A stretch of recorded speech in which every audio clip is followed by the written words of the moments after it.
औज़ुबिल्लाहिमिनश्शैतानिर्रजीम बिस्मिल्लाहिर्रहमानिर्रहीम सुब्हानका ला इल्म लना इल्ला मा अल्लमतना इन्नका अंतल अलीमुल हकीम। आज इल्म मिरास का 13वां सबक है। सबक नंबर 12 में हमने शोहर की हालतों को पढ़ा और बीवी के हालतों को पढ़ा। आज के सबक में हम हकीकी बेटियों के अहवाल को पढ़ेंगे। हकीकी बेटियां जिनको बनाते सुल्ब भी कहते हैं, यानी सुल्बी बेटियां भी कहते हैं। जैसे सूरह तारिक में अल्लाह तबारक व तआला ने इंसान की तख्लीक के बारे में फ़रमाया कि खुलिका मिम्मा दाफ़िकी यख़रुजु मिन बैनि सुल्बि वत्तराइब, के इंसान को पैदा किया गया है उछलते हुए पानी से। यख़रुजु मिन बैनि सुल्बि वत्तराइब, और ये पानी पीठ से और सीनों के दरमियान से निकलता है। मर्द की पीठ से ये पानी निकलता है, ये नुत्फ़ा, और औरत के सीने के दरमियान से ये पानी निकलता है। फिर ये दोनों नुत्फ़े, मर्द का पानी और औरत का पानी, रहम में जमा होते हैं, जिससे इंसान की तख्लीक होती है। इसी वजह से रहम से जो पैदा होने वाली औलाद होती है उसको क्या कहते हैं? सुल्बी औलाद। तो इस वजह से इसको बनाते सुल्बी कहते हैं, हकीकी बेटियां। तो उसकी 3 हालतें हैं। अगर एक हो, हकीकी बेटी एक हो, तो उसको निस्फ मिलेगा। अगर हकीकी बेटी एक से ज़्यादा हो, 2 हो, 3 हो, 4 हो, एक से ज़्यादा हो, तो वो सब की सब सुलुसान में शरीक होंगी, 2/3 में शरीक होंगी। तीसरी हालत यह है कि हकीकी बेटियां हकीकी बेटों के साथ आ जाएं। मैयत के हकीकी बेटियां भी हों और मैयत के हकीकी बेटे भी हों, तो वो जो बेटे होंगे इन बेटियों को असबा बना देंगे। तो ये बेटियां क्या बन जाएंगी? असबा बन जाएंगी। अब इनके दरमियान में माल इस तरह तकसीम होगा कि बेटे को 2 बेटियों के बराबर हिस्सा मिलेगा। तीसरी हालत ये जो है, इसकी दलील कुरान मजीद में मौजूद है। यूसीकुमुल्लाहु फ़ी औलादिकुम लिज़्ज़करि मिस्लु हज़्ज़िल उन्सयैन, कि अल्लाह तबारक व तआला वसीयत फरमाते हैं, हुक्म देते हैं तुम्हारी औलाद के बारे में, लिज़्ज़करि मिस्लु हज़्ज़िल उन्सयैन, कि मुज़क्कर के लिए 2 औरतों के बराबर हिस्सा है। तो ये तीसरी हालत की दलील है कि जब बेटियों के साथ बेटे आ जाए तो बेटों को 2 बेटियों के बराबर हिस्सा मिलेगा। इसका मतलब ये हुआ कि बेटी को बेटे का आधा हिस्सा मिलेगा। ये हिस्सा पता चल गया। दूसरी जो हालत है कि बेटियां अगर एक से ज़्यादा हों तो वो सब की सब सुलुसान में शरीक होती हैं। इसी आयत के आगे है, यूसीकुमुल्लाहु फ़ी औलादिकुम लिज़्ज़करि मिस्लु हज़्ज़िल उन्सयैन फ़इन कुन्ना निसाअन फ़ौक़ इस्नतैनि फ़लहुन्ना सुलुसा मा तरक। अगर ये लड़कियां एक से ज़्यादा हों तो ये सब की सब सुलुसान में क्या होंगी? शरीक होंगी।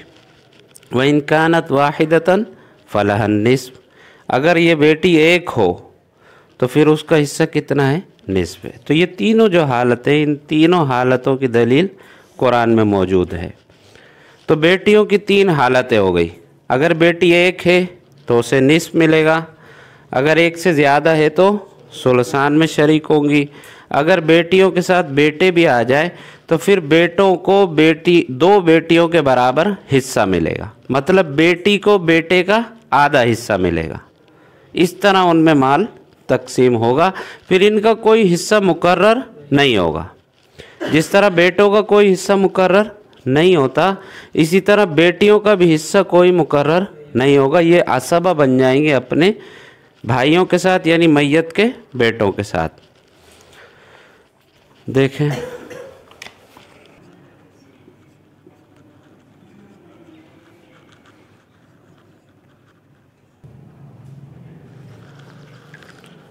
अब देखें बेटी की पहली हालत क्या है? अगर एक हो तो उसे निस्फ़ मिलेगा। देखिए, एक औरत का इंतकाल हुआ, उसका शौहर है ज़िंदा, उसका बाप है और एक बेटी है। तो शोहर को रुबो मिलेगा इसलिए कि मरने वाली औरत की औलाद मौजूद है, इसलिए इसको 1/4 मिलेगा। और बाप को छठा हिस्सा भी मिलेगा और असबा भी होगा। और बेटी को यहाँ पर निस्फ मिलेगा, इसलिए कि बेटी एक हो तो उसे निस्फ मिलता है, आधा हिस्सा मिलता है। अब देखें इस मसले में एक से ज़्यादा ज़वील फ़ुरूज़ है, तो हम उन फ़ुरूज़ के मखारिज के दरमियान में निस्बत देखेंगे ताकि हम सही मसला बनाएं। तो हमने देखा निस्फ का मखरज 2 है, सुदुस का 6 है और रुबो का 4 है। 2 और 6 में कौन सी निस्बत है? तदाखुल है, तो हमने बड़े अदद 6 को ले लिया। फिर 6 और 4 में हमने देखा तो तवाफ़ुक की निस्बत है, 2 का अदद 4 को 2 मरतबा में और 6 को 3 मरतबा में ख़त्म कर रहा है। तो एक के वफ़क़ को दूसरे के कुल में ज़रब दिया तो हासिल ज़रब 12 हुई, तो मसला 12 से बनेगा। या यहाँ से निस्बत देखो तब भी मसला 12 से बनेगा। 4 और 6 में तवाफ़ुक की निस्बत है, एक के वफ़क़ को दूसरे के कुल में ज़रब दो, हासिल ज़रब 12 होगी। फिर उस 12 को जहन में महफूज रख के फिर उस 12 में और 2 में देखो कौन सी निस्बत है? तदाखुल है, तो तदाखुल में किसको लेते हैं हम? बड़े अदद को लेते हैं, तो हमने बड़ा अदद 12 ले लिया। इस तरफ से देखेंगे तब भी मसला 12 से बनेगा, इस तरफ से देखेंगे तब भी मसला 12 से बनेगा। लिहाजा अब मसला कितने से बन गया? 12 से बन गया। अब हमने हर एक को हिस्से देने, शोहर को रुबो देना है, 12 का रुबो 3, बाप को छठा हिस्सा 2 और बेटी को आधा देना है 6। 6 और 2 8, 8 और 3 11 हो गए। अभी भी एक बचता है, वो किसको मिल जाएगा? बाप को, इसलिए कि बाप यहाँ पर असबा भी है। तो अब बाप को कुल 3 हिस्से मिल गए। दूसरी मिसाल देखें, एक शख्स का इंतकाल हुआ, उसकी बीवी है, 2 बेटियां हैं और बाप है। तो बीवी का हिस्सा अगर औलाद हो तो 8वां हिस्सा है सुमुन, 2 बेटियां हो तो सुलुसान में शरीक होंगी, तो इन दोनों को सुलुसान यानी 2/3 और बाप छठा हिस्सा मिलेगा और असबा भी होगा इसलिए कि मुअन्नस औलाद है। देखिए इस मसले में भी 3 ज़वील फ़ुरूज़ है। अब हमने मसला बनाना है तो वो निस्बतें आप देखें, 6 और 3 में तदाखुल है, हमने बड़े अदद 6 को ले लिया। फिर 6 और 8 में देखा तो तवाफ़ुक की निस्बत है, एक के वफ़क़ को दूसरे के कुल में ज़रब दिया तो हासिल ज़रब 24 हुई।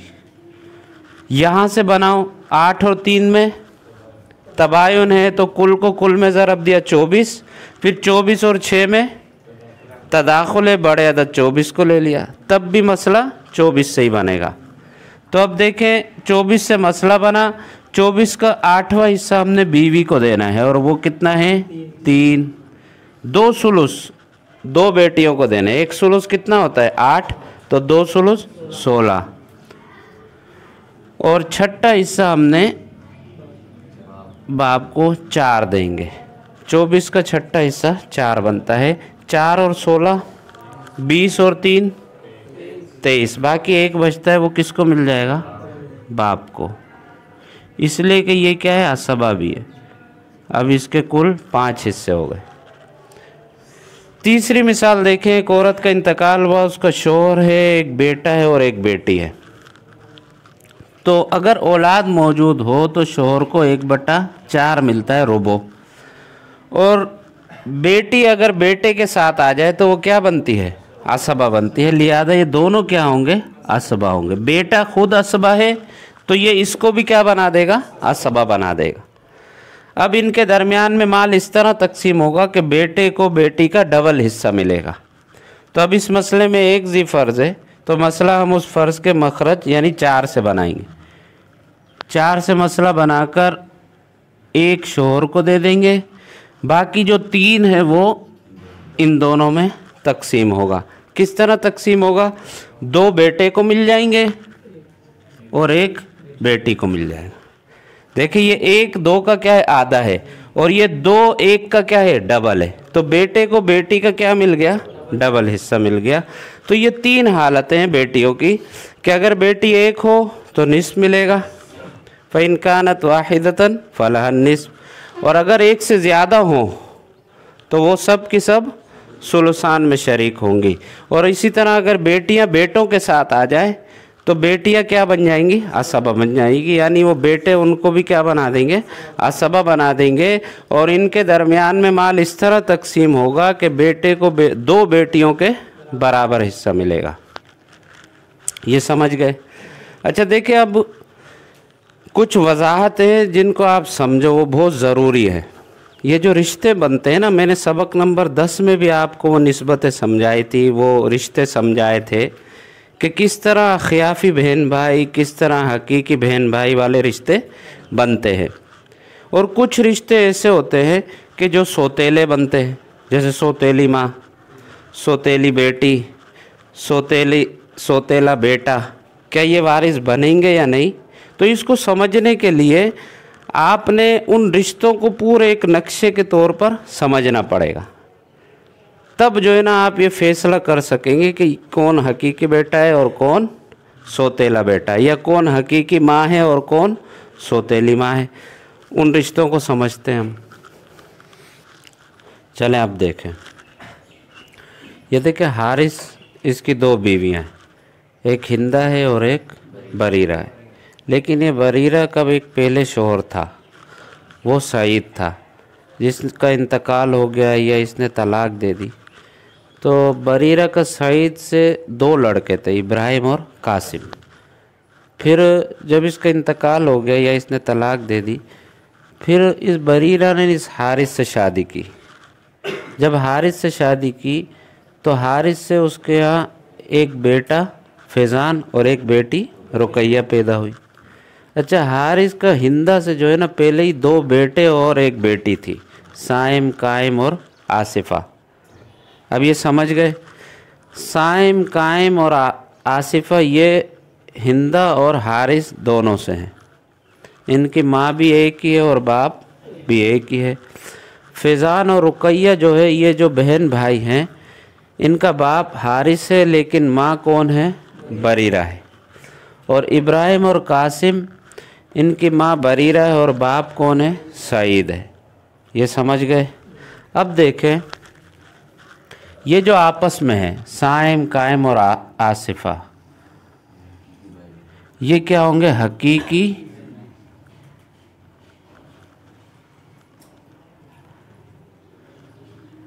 भाई बहन।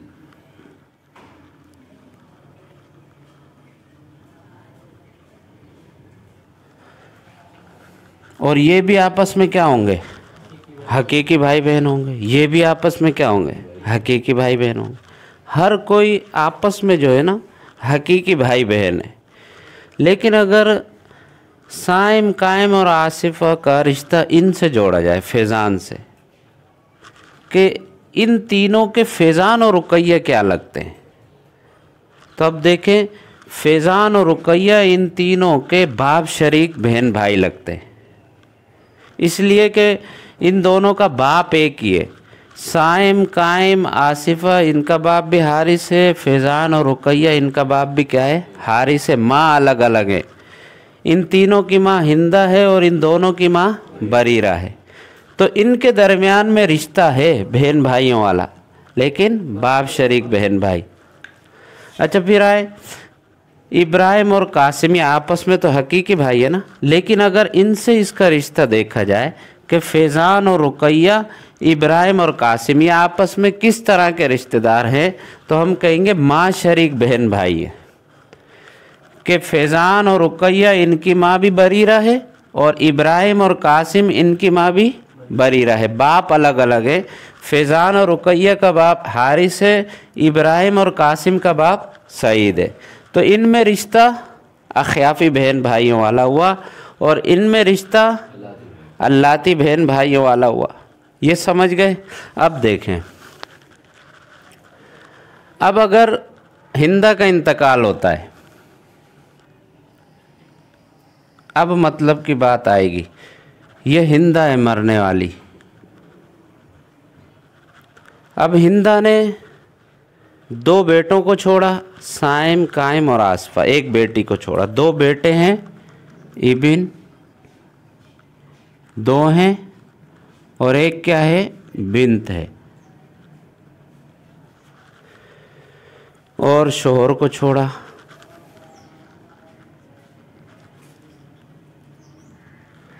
जोज। और अच्छा ये देखें, फैज़ान और रुकैया, इब्राहिम और कासिम, ये इसके बेटे तो हैं ना, रुकैया ये हिंदा के। भाई जब हारिस से इसका शोहर वाला रिश्ता है, फैज़ान और रुकैया हारिस के बेटे हैं ना। ये भी जो है ना एक तरह सईद के बेटे, लेकिन चूँकि इसके निकाह में ये बरीरा आ गई तो उसके सौतेले बेटे हो गए ये भी हारिस के। लेकिन देखें यहाँ पर ये जो फैज़ान और रुकैया है, ये हिंदा के बतन से नहीं निकले, पैदा नहीं हुए थे पेट से, तो ये इसके हकीकी जो है ना बेटे बेटियाँ नहीं हुए, बल्कि क्या हुए, सौतेले हुए। और ये क्या है, साइम, कायम और आसफा, ये क्या है, इसके हकीकी बेटे। तो ये वारिस होंगे, ये वारिस नहीं होंगे। क्यों नहीं होंगे? इसलिए कि सौतेले हैं, इसके बतन से निकले हुए नहीं है। तो इसलिए शोहर इसको कितना मिल जाएगा, औलाद मौजूद हो तो रुबो, और ये क्या बन जाएंगे, असबा। तो मसला 4 से बनेगा, 4 का रुबो 1, बाकी 3 जो होंगे वो इनके दरमियान में इस तरह तकसीम होंगे कि बेटे को 2 बेटियों के बराबर हिस्सा मिलेगा। ये समझ गए? अब देखें, आप जो कह रहे थे, आप ये समझ रहे थे, मैंने जब बीवियों की हालतें पढ़ाई थी कि यहाँ तो जो है ना अखियाफ़ी जो है ना बहन भाई बन रहे। भाई ये निस्बतों को समझो, हर रिश्ते को आप मंसूब करो मैयत की तरफ। भाई देखिए, विरासत किसकी तकसीम होती है, मरने वाले की होती है ना। तो वो रिश्ते किसके होंगे, रिश्तेदार मरने वाले के होंगे। तो आपने भी उन रिश्तेदारों को मैयत की तरफ मंसूब करना है कि ये मरने वाले का बेटा है, ये मरने वाले का भाई है। अब देखें यहाँ पर अगर साइम का इंतकाल होता है, ये वाला, इसका इंतकाल हो गया, इसने 2 भाइयों को छोड़ा, या ऐसे करें माँ को छोड़ा। इनकी साइम की माँ कौन है, हिंदा, और बाप को भी छोड़ा। बाप कौन है, हारिस। अब और एक भाई कायम है और एक क्या है, बहन है। एक आख है और एक उख्त है, बहन है, यानी कायम और आसिफा। ये माँ हिंदा है, बाप हारिस है, भाई कायम है और बहन क्या है। देखिए जब इसका इंतकाल हुआ था तो ये क्या बन रहे थे, बेटे बेटियां बन रहे थे ना। हिंदा का इंतकाल हुआ तो उसके ये बेटे बेटियां थे। अब जब साइम का इंतकाल हुआ तो साइम के ये क्या कहलाएंगे, भाई बहन कहलाएंगे। तो हमने देखो इन रिश्तों को कहाँ जोड़ना है, मैयत से जोड़ना है, तब आपका मसला सही होगा अगर आप इन रिश्तों को समझ गए। तो अब देखें साइम का इंतकाल हुआ, उसकी माँ हिंदा है, बाप हारिस है, एक भाई कायम बचा और एक बहन आसिफा बची। माँ का हिस्सा कितना है ये आगे हम पढ़ेंगे। औलाद हो या एक से ज़्यादा बहन भाई हो तो छठा हिस्सा होता है। और बाप का सुदुस।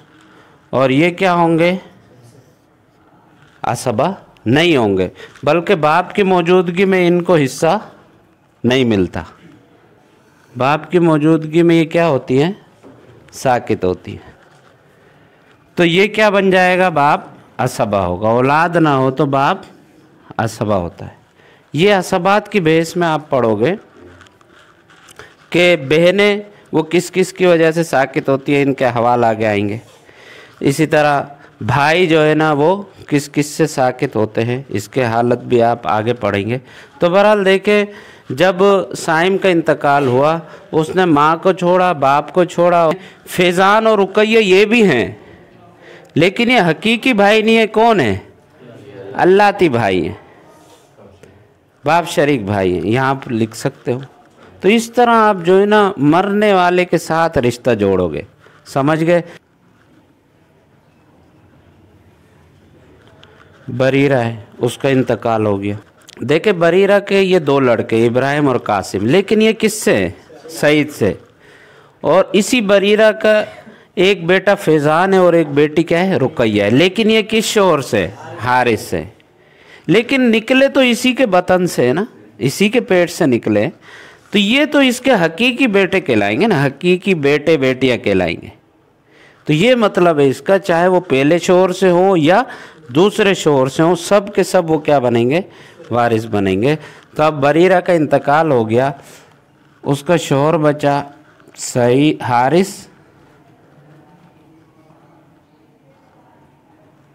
और बेटे कितने हैं उसके?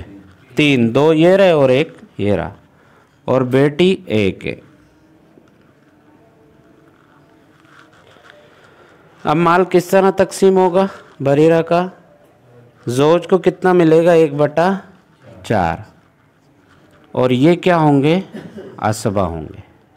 बेटे बेटी क्या बनेंगे? अब देखिए ये भी हैं भाई, ये इनकी साइम कायम आसफा की माँ तो है ना बरीरा, सोतेली माँ है, हकीकी माँ नहीं है, सोतेली माँ है। और बरीरा के ये क्या है? बेटे तो कहलाएंगे ना, सोतेले बेटे कहलाएंगे। तो ये वारिस नहीं बनेंगे। साइम कायम आसफा बेटे हैं, सोतेले हैं, तो बरीरा के ये क्या बनेंगे? वारिस नहीं बनेंगे। हकीकी वारिस कौन होंगे? ये होंगे जो इसके पेट से निकले, समझे? ये मतलब है इसका सोतेलों का। और इसी तरह साइम का अगर इंतकाल हो जाता है तो साइम की माँ असल तो हिंदा है ना, ये क्या है? सोतेली माँ है, तो ये वारिस होगी, ये वारिस नहीं होगी। तो अब देखें 4 से मसला बनेगा, 4 का रुबू इसको मिल जाएगा, बाकी 3 इनके दरमियान में इस तरह तकसीम होंगे कि हर बेटे को बेटी का क्या मिलेगा? डबल हिस्सा मिलेगा। अब ये किस तरह होगा? ये बाबु तस्सीम में हम इंशाल्लाह पढ़ेंगे। अच्छा देखें आप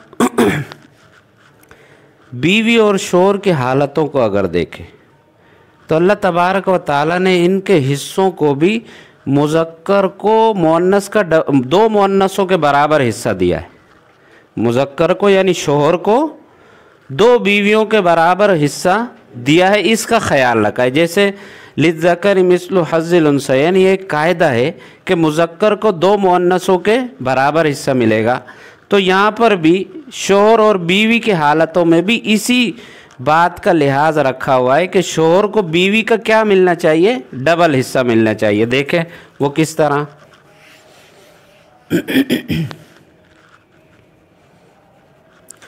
देखें अगर एक औरत का इंतकाल हो जाए, शोहर हो और उसकी औलाद भी हो, तो शोहर को कितना मिलता है? रुबो। और ये क्या होंगे? आसबा।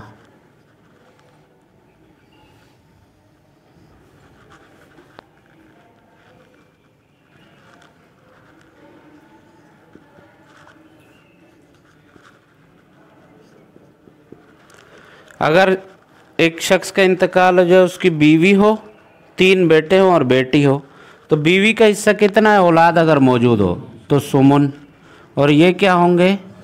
आसबा होंगे। शोहर को कितना मिलता है? औलाद मौजूद हो, रुबो। बीवी को कितना मिलता है? औलाद मौजूद, सुमुन। अब ये देखें, ये जो रुबो है ये सुमुन का क्या है? तज़ीफ़ है। रुबो ये ज़्यादा होता है ना हिस्सा, सुमुन क्या होता है? कम होता है। तो देखें मर्द को यानी शोहर को औरत से क्या मिल रहा है? डबल मिल रहा है। ये इस हिकमत को भी समझे कि अल्लाह ताला ने मियाँ बीवी के दरमियान में भी इस कायदे का लिहाज रखा है कि मर्द को 2 औरतों के बराबर हिस्सा मिलना चाहिए। या अगर औलाद मौजूद ना हो,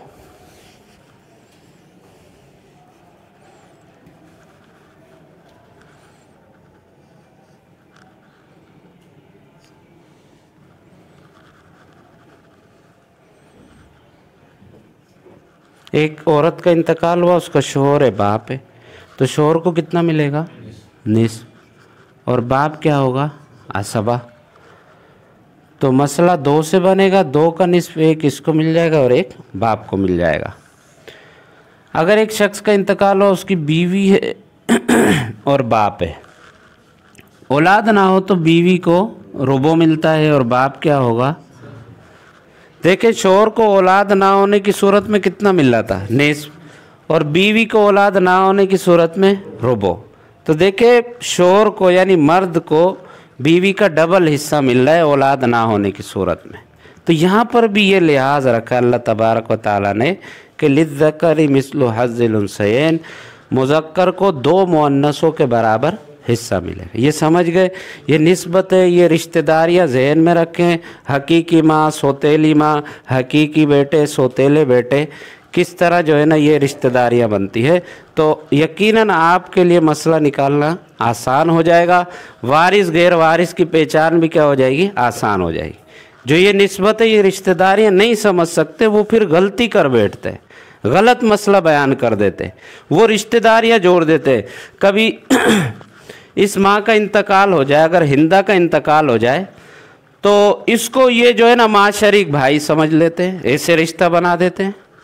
भाई ये तो हिंदा का हकीकी बेटा है, ये भी हकीकी बेटा है, ये हकीकी बेटी है। जब रिश्ता समझना नहीं आता तो कई मसाइल हमने देखे कि ये गलतियाँ होती है कि वो उनको हकीकी भाई कह देते। भाई हिंदा के ये हकीकी भाई थोड़ी है, ये इसके भाई हैं। कायम और आसफा का हकीकी भाई है, हिंदा का तो ये हकीकी बेटा है। और ये क्या है, हिंदा के सौतेले बेटे बेटियाँ हैं, ये हकीकी हैं। तो इन रिश्तेदारियों को समझे तो आपको मसला निकालना और इसी तरह वारिसों की पहचान ये आसान हो जाएगी। जब आसान हो जाएगी तो वो मसला क्या हो जाएगा, बिल्कुल सही सही आप निकालने पर कादिर हो जाओगे।